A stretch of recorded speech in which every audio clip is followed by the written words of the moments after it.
Hello আমার ভালোবাসার বন্ধুরা, কেমন আছেন সবাই? আশা করি সবাই ভালো আছেন। বন্ধুরা, আজকে আপনাদের সাথে শেয়ার করব আমার 3 বন্ধুকে বাসায় ডেকে এনে আমার মা কিভাবে খেলাধুলা করলো তার একটি বাস্তব ঘটনা। তো আজকের ভিডিওটি অনেক বেশি মজাদার হতে চলেছে। ভিডিওটি না টেনে শেষ পর্যন্ত দেখতে থাকুন, আশা করি আপনাদের দাঁড়িয়ে যাবে। আর সবাইকে অনুরোধ করব, যারা এখনো আমার চ্যানেলটি সাবস্ক্রাইব করেন নাই দ্রুত সাবস্ক্রাইব করে রাখুন। তাহলে চলুন মূল ভিডিওটি শুরু করি। বিগত কয়েক মাস যাবত আমার সুন্দরী হাউসওয়াইফ মাকে নিয়ে ঘটে যাওয়া সব অদ্ভুত ঘটনাগুলো আপনাদের বলছি। আমার বন্ধুরা না থাকলে আমি নিজেও আপন গর্ভধারিণী মাকে খেলার বিরল সৌভাগ্যের অধিকারী হতাম না। চাকরির দৌলতে বাবা বিদেশে থাকে বহু বছর ধরে। আমি আর আমার সুন্দরী মা মিসেস শিলা খাতুন থাকি একটা অভিজাত বিল্ডিংয়ে। 10 তলার বিল্ডিংটাতে প্রায় 30-35টা অ্যাপার্টমেন্ট ইউনিট আছে। বলা বাহুল্য, এই বিল্ডিং এ আমার সমবয়সী ফ্রেন্ড সার্কেলের অভাব নেই। কিশোর আর কিশোরী সবই আছে ভুরি ভুরি। তবে এদের মধ্যে আমার বেস্ট ফ্রেন্ড ছিল 3 জন, জনি, রনি আর নরেশ। আমাদের 4 জনের একটা বন্ধু সমাজ, একসাথেই সব সময় ঘুরি খাই দাই দুষ্টুমি করি। ওরা 3 জন একই স্কুলে পড়ে, শুধু আমি আলাদা প্রাইভেট স্কুলে। বেশ কয়েক মাস আগের কথা। আমার স্কুল তখনও খোলা, তবে আমার বন্ধুদের স্কুলে গরমের ছুটি পড়ে গেছে। ভীষণ বিরক্ত লাগছিল স্কুলে যেতে। বন্ধুরা সবাই মুক্ত পাখির মতো ঘুরে ফিরে বাদরামি করে বেড়াচ্ছে, আর আমি কিনা স্কুল ব্যাগের বোঝা কাঁধে নিয়ে অত্যাচারে জর্জরিত হচ্ছি। তবে ইদানিং খেয়াল করছি, কিছুদিন যাবৎ বন্ধুরা কেন জানি এড়িয়ে চলছে। কোনো দুষ্টুমির প্রজেক্টে পারতপক্ষে এখন আমাকে ডাকে না। আবার আমি হাজির হলেই কেমন যেন উদাসীন থাকে সবাই। প্রশ্ন করাতেও কোনো সন্তোষজনক উত্তর পেলাম না। তো এক পরন্ত সকালের কথা, পেটের ব্যায়ামের নাম দিয়ে সেকেন্ড পিরিয়ডের পরই দরখাস্ত দিয়ে তাড়াতাড়ি বাড়ি ফিরে আসলাম। উদ্দেশ্য ছিল বন্ধুদের সাথে দুষ্টুমি করে বেড়াবো। স্কুল ফাঁকি দিয়ে সোজা বাড়ি যাওয়ার ইচ্ছা ছিল না। মাকে লুকিয়ে বন্ধুদের সাথে বাদরামি করে চাইছিলাম। বিল্ডিংয়ের গেটে ঢুকে গার্ডের রুম থেকে ইন্টারকমে ফোন লাগালাম জনিদের অ্যাপার্টমেন্টে। ওর মা ফোন ধরে জানালো সে বাড়িতে নেই। এরপরে রনির অ্যাপার্টমেন্টে ফোন লাগালাম। ওদের কাজের মাসি জানালো সে অনেকক্ষণ ধরেই বাইরে। নরেশের বাড়িতে ফোন করেও সেই একই উত্তর। যাই হোক, আমি এমনটাই আশা করছিলাম। ছুটির দিনে ছেলেরা বাড়িতে থাকবে এটা চিন্তা করাই বোকামি। তাই আমি লিফটে উঠে সোজা চলে গেলাম বিল্ডিংয়ের ছাদে। এইখানে আমাদের বন্ধুদের হাইড আউট আছে। বিড়ি টিড়ি টানি, আমরা পাড়ার মেয়েগুলোদের নিয়ে মজার মজার গল্প করি। কিন্তু কপাল খারাপ, ওইখানেও তাদের কাউকে পেলাম না। কি আর করা, ফ্ল্যাটে ফিরে যাবার সিদ্ধান্ত নিলাম আমি। বাড়ি গিয়ে ভিডিও গেম খেলা ছাড়া কিছু করার নেই। অ্যাপার্টমেন্টের সামনে এসে বেল টিপলাম। ঠিক ওই মুহূর্তে কারেন্ট চলে যাওয়ায় কলিং বেলটা বাজল না। জেনারেটর চালু হতে আরও মিনিট 3 লাগবে। দরজায় নক করলাম আমি। কিছুক্ষণ অপেক্ষা করার পরেও কেউ দরজা খুলল না। কাজের মাসি মনে হয় মুদি দোকানে গেছে, আর মা হয়তো রান্না বান্নায় ব্যস্ত। কোনো সমস্যা নেই, মা আর আমার 2 জনের কাছেই ডুপ্লিকেট চাবি থাকে ইমার্জেন্সির জন্য। পকেট থেকে চাবি বের করে দরজা খুলে ফ্ল্যাটের ভিতরে ঢুকলাম। ঠিকই কাজের মাসি বাড়িতে নেই। স্কুল ব্যাগ রেখে টিভি রুমের দিকে যাচ্ছিলাম, তখন মার বেডরুম থেকে কি যেন অদ্ভুত আওয়াজ আসছে শুনতে পেলাম। ঘটনা কি? বেডরুমের কাছে যেতেই স্পষ্ট হলো আওয়াজগুলো নারী পুরুষের গঙ্গানি আর থাপড়া থাপুরির ফটাস ফটাস শব্দ। ফিল্ম দেখে দেখে ইটরেপাকা ছেলে আমি নিমেষেই টের পেলাম বেডরুমের ভিতরে কোনো ছেলে আমার মাকে কাজ করছে। খুব বেশি অবাক হলাম এটাও বলা যায় না। এমনিতে কমিউনিটিতে আমার মা মিসেস শিলার খারাপ হিসাবে বদনাম আছে। মা গায়ে খুব একটা কাপড় চোপড় রাখতে চায় না। নিজের সবকিছুর আকার দেখিয়ে বেড়ায় শিলা। আর পরপুরুষ দেখলেই গায়ে পড়ে আলাপ জমাতে চায়, ছোক স্বভাব। স্বামী বিদেশে থাকে সুন্দরী নিঃসঙ্গ বুটার জন্য, তাই আগ্রহী পুরুষের অভাব হয় না। আঙ্কেলরা তো বটেই, আমার ফ্রেন্ড সার্কেলও অ্যান্টি শিলার জন্য দিওয়ানা। এমনকি বিল্ডিংয়ের চাকর ড্রাইভারদের লেভেলও শিলাকে নিয়ে খেলাধুলার আলোচনা চলে। এই রকম রমণী যে পরপুরুষ বেডরুমে নিয়ে এসে কাজ করাবে তা বলাই বাহুল্য। তবুও নিজের মা, একটু ঈর্ষা হিংসা লাগছিল। আবার কৌতূহলও লাগছিল। কে আমার সুন্দরী মাকে অ্যাকসেপ্ট করে বাপের বিছানায় ফেলে কাজ করছে তা জানতে আগ্রহ হচ্ছিল ব্যাপক। আর মায়ের সুন্দর দেহটা খেলাধুলা করছে এই দৃশ্য দেখতে খুব ইচ্ছে করছিল। মার বেডরুমের সামনে আসলাম আমি। দরজাটা বন্ধ ছিল। আস্তে করে নিঃশব্দে দরজার মোচড় দিলাম। যা আশা করেছিলাম তাই, সদর দরজা বন্ধ থাকায় মা একটু অসাবধান হয়েছে, দরজা ভিতর থেকে লক না করেই খেলাধুলা করছে। ভালো ভালো, আমার তো সুবিধাই হলো। কোনো শব্দ না করে ধীরে ধীরে দরজা ইঞ্চিখানিক ফাঁকা করে উকি মারলাম ভিতরে। ওরে বাবা, যা দেখলাম তাতে একেবারে অজ্ঞান হয়ে যাবার দশা। বেডরুমে আমার মা শিলা খেলাচ্ছে ঠিকই, তবে কোনো আঙ্কেল বা কাজের লোককে দিয়ে খেলাচ্ছে না।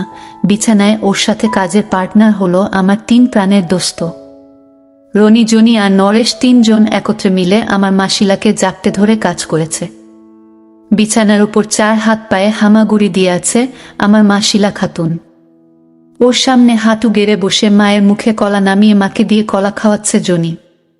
মার তলে শুয়ে মার মাঠে খেলোয়াড় নামিয়ে কাজ করছে রনি। আর পিছন থেকে শিলার পেছনের মাঠের গর্তে খেলোয়াড় দিয়ে কাজ করছে নরেশ।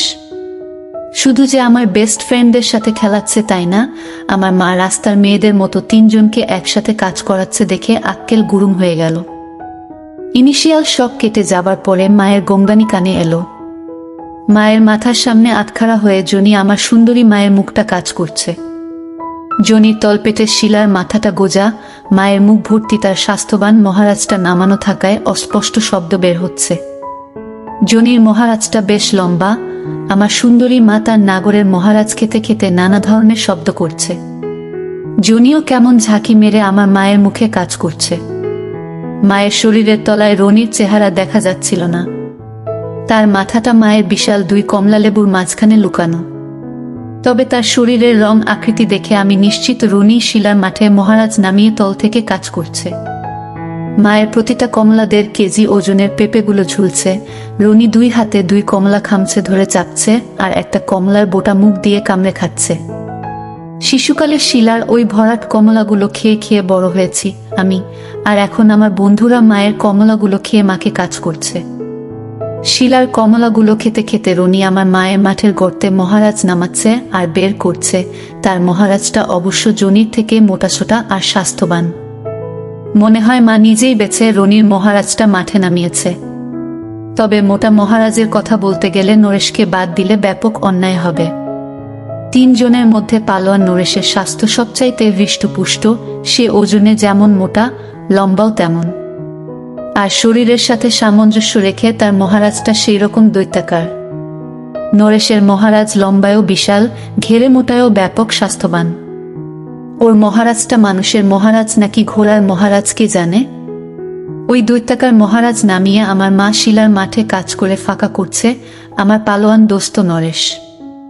মার মাঠের দাবনা ফাঁকা করে টাইট মাঠে বিশাল শাবল দিয়ে শিলাকে কাজ করছে সে। ফিল্মে খেলাধুলা বহু দেখেছি, তবুও আমার নিজের মার ওইটুকুন মাঠের গর্ত দিয়ে এত বড় দৈত্যাকার মহারাজটা কেমনে নিচ্ছে তা চিন্তা করেই পেলাম না। হাউসওয়াইফ হওয়ায় মার মাঠে চর্বি জমে থলথল করছে। মা অবশ্য মুট কিনা একটু বরং নাদুস নুদুস মহিলা বলা যাবে মাকে। নরেশের দৈত্যাকার মহারাজটা মার 2 মাঠের কলসিতলা ফাঁকা করে মার মাঠের একেবারে ভেতরে চাপ মারছে। এইসব দেখে কখন আমার মহারাজ অটোমেটিক শক্ত হয়ে গেছে টের পাইনি। ভিতরে আমার মহারাজখানা টনটন করছে, ঘাসের সঙ্গে জড়িয়ে গিয়ে একটু ব্যথা লাগছে। কিন্তু এখন নাড়াচাড়া করার জন্যই, কিছু করতে গেলেই শব্দ হবে। তাই শারীরিক কষ্ট সহ্য করেও দেখতে লাগলাম লাইভ খেলাধুলা। ওদিকে 4 খেলোয়াড় আমার উপস্থিতি টের পায়নি খেলার নেশায়। আমার 3 মেম্বার মিলে আমার মাকে সমানে খেলাধুলা করে যাচ্ছে। আমার মা শিলার শরীরে যতগুলো গর্ত আছে সবগুলো গর্ত দিয়ে ওর মহারাজ দিয়ে কাজ করছে। শিলার মুখে কাজ করছে জনি, মায়ের মাঠে কাজ করছে রনি, আর মায়ের পেছনের মাঠে কাজ করছে নরেশ। বিশ্বাসই হচ্ছে না, বাড়ি খালি থাকলে এই বন্ধুদের আমি ফিল্ম দেখতে ডাকতাম, সবাইকে নিয়ে বিদেশি মেয়েদের মুভি দেখতাম। আর এখন আমার অনুপস্থিতিতে এই বন্ধুগুলো আমার হাউসওয়াইফ মাকে নিয়ে নিয়ে লাইভ ফিল্ম করছে। পিছন থেকে নরেশের পাওয়ারফুল চাপ মারার তালে তালে শিলার উঁচু মাঠের চর্বি পাহাড়ে সামুদ্রিক ঝড় তুফান চলছে। নিচ থেকে রনির তলচাপে মায়ের পেট আর কোমরের থরথর কম্পন হচ্ছে, আর সামনে থেকে জনির মুখে কাজ করার চাপে মায়ের ভারী কমলালে বুলাফাচ্ছে। আমার বন্ধুরা কতক্ষণ ধরে শিলাকে কাজ করেছে কে জানে, কিন্তু বন্ধুগুলো আমার সুন্দরী মাকে নিয়ে যা করছে তা দেখে আর বেশিক্ষণ চুপ থাকা সম্ভবপর হলো না আমার পক্ষে।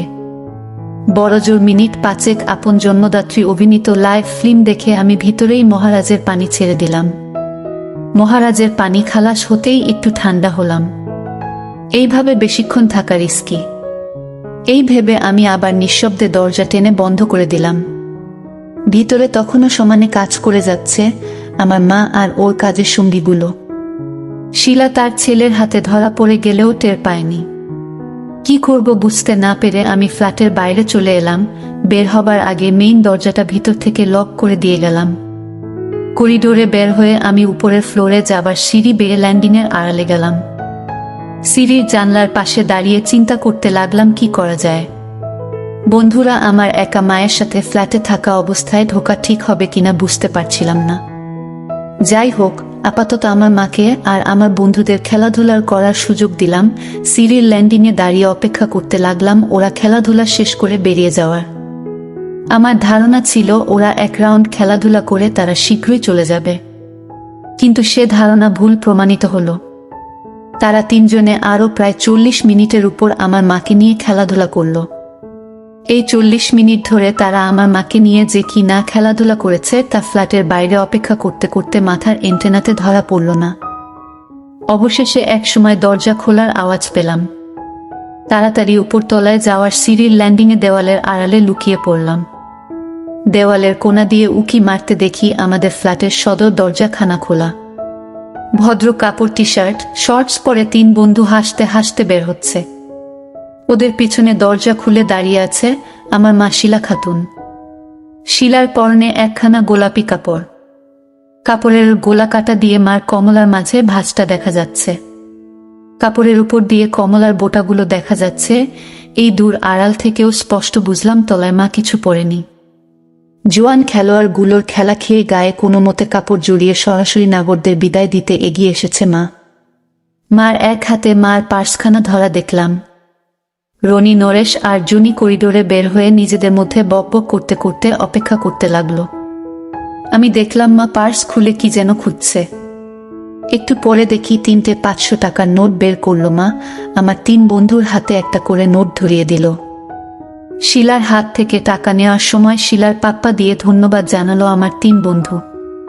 নরেশ আরও একবার মাকে পাপ্পা দিতে গিয়ে উপর দিয়ে শিলার ডান কমলাটা খামচিয়ে চেপে দিল সে। খেলার পর বকশিস পেয়ে 3 বন্ধুর মুখে বিশ্বজয়ের হাসি। বন্ধুর সুন্দরী মাকে মন ভরে কাজ করে আবার কাজের পুরস্কার হিসাবে মোটা টাকাও পেয়েছে। ওদের আনন্দ আর দেখে কে হাত নেড়ে ওদের টাটা বাই বাই করলো মা। মিষ্টি স্বরে বিদায় দিল। গুড বাই লাভার বয়েজ, কালকে সকালে তোমাদের বন্ধু স্কুলে চলে গেলে আবার এসো তোমরা, কেমন? শিলা অ্যান্টি তোমাদের জন্য অপেক্ষা করবে। আপন মায়ের এমন ব্যবহার আমার কাটা ঘায়ে একেবারে নুনের ছিটা দিল। এমনিতেই বন্ধুদের দিয়ে আমার মাকে খেলতে থাকা অবস্থায় হাতে নাতে ধরে ফেলে মেজাজটা খারাপ হয়েছিল। তার উপর আপন মায়ের খারাপ মেয়ের মতন ব্যবহার কুল কিনারা হারিয়ে ফেললাম। শুধু যে বন্ধুদের খেলতে দিচ্ছে তাই না, আবার তাদেরকে খেলার পুরস্কার স্বরূপ নগদ 500 টাকার নোটও ধরিয়ে দিচ্ছে মা। আবার আগামীকাল ঘর খালি হলে এসে কাজ করার জন্য আবার নিমন্ত্রণও দিচ্ছে শিলা। বাবা বিদেশে খেতে ডলার দিনার পাঠাচ্ছে, আর আমার মা ইয়াং ছেলে এনে বাবার বিছানায় তুলে কাজ করছে। ব্যাপক রাগও হচ্ছিল, আবার হিংসাও লাগছিল। রাগ হচ্ছিল আমার সুন্দরী মা বাইরের লোক দিয়ে কাজ করাচ্ছে এই কারণে, আর হিংসা লাগলো ঘরের মধ্যে এমন জিনিস আমার হাতের নাগালে, অথচ আমি কিনা মায়ের মাঠে খেলতে পারলাম না, আর বাইরের ছেলেরা এসে আমার পারিবারিক সম্পত্তির ভোগ করে শেষে পাত্তিও নিয়ে চলে গেল। বন্ধুরা, আজকের ভিডিওটি এ পর্যন্তই। কেমন লাগলো ভিডিওটি? আশা করছি ভালো লেগেছে। বন্ধুরা, ভিডিওটি ভালো লাগলে একটা লাইক দিয়ে চ্যানেলটি সাবস্ক্রাইব করে রাখুন। আর আপনারা কোনো টপিকের ভিডিও দেখতে চান আমাকে জানাবেন, আমি সেই ভিডিওগুলো বানানোর চেষ্টা করব। বন্ধুরা, আমার ভিডিওগুলো দেখে যদি আপনাদের একটু ভালো লাগে তাহলেই আমার ভিডিও বানানো সার্থক, কেননা আপনাদের মজা দেওয়ার জন্যই ভিডিওগুলো বানাই। আপনাদের মন খারাপ থাকলে আমার ভিডিওগুলো বেশি বেশি দেখবেন, আশা করি আপনাদের মন ভালো হয়ে যাবে। আর যাদের খেলোয়াড় ঠিকমতো দাঁড়ায় না, তারাও যদি আমার ভিডিওগুলো মনোযোগ সহকারে দেখেন, তাহলে কথা দিলাম তাদেরও দাঁড়িয়ে যাবে। তো বন্ধুরা, আজকের ভিডিওটি দেখে কার কার পানি বেরিয়ে গেছে অবশ্যই আমাকে জানাবে। তো আজকে আর কথা বাড়াবো না, সবার সুস্থতা ও শুভকামনা জানিয়ে এখানেই শেষ করছি। ধন্যবাদ সবাইকে।